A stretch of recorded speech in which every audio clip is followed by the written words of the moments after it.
सत्तेत येण्यामुळे फार काही घडेल राजकीय दृष्ट्या असं जर कोणाचा समज असेल तर तो बाळबोध समज आहे. आणि मी म्हणजे आता असं सहज माझ्यासमोर टीव्ही चालू होता म्हणून मी आपलं बघत होतो, तर काही माध्यमं तर असं दाखवत होते की जणू काही रशिया आणि युक्रेनचीच युती होती आहे. इकडनं झेलेन्स्की निघाले, तिकडनं पुतीन निघाले आणि आता ही युती झाली.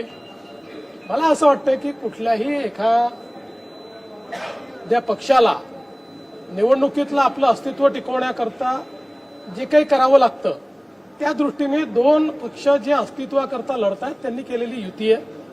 त्यापेक्षा पलीकडे त्याच्यामधनं काही फार अन्वयार्थ काढण्याचं कारण नाहीये. याने फार काही परिणाम होईल असं देखील मला वाटत नाही. याचं कारण ज्या प्रकारे मुंबईकरांचा विश्वासघात या मंडळींनी सातत्याने केलाय, ज्या प्रकारे मराठी माणसाला मुंबईच्या बाहेर घालवण्याचं काम आणि पाप यांनी केलेलं आहे, ते मराठी माणूस यांच्या सोबत नाहीत. आणि ज्या प्रकारे अमराठी माणसावर सातत्याने हल्ले केले आहेत तेही यांच्या सोबत नाही. मुंबईमध्ये कोणी यांच्या सोबत येणार नाही. यांचा ट्रॅक रेकॉर्ड हा केवळ भ्रष्टाचाराचा आहे. यांचा ट्रॅक रेकॉर्ड हा केवळ स्वहिताचा आहे. निवडणुका आल्या की भावनिक बोलायचं. आता भावनिक बोलण्याला जनता भुलणारी नाही.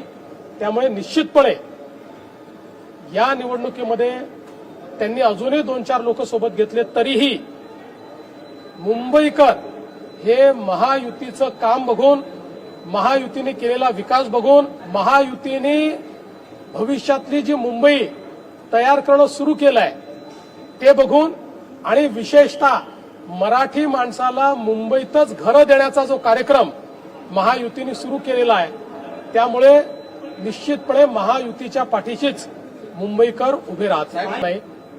त्यामुळे त्यांच्या मनात काय आकडे आहेत, ते कुठे आकडे लावतायत, मला त्याच्यात इंटरेस्टही नाही.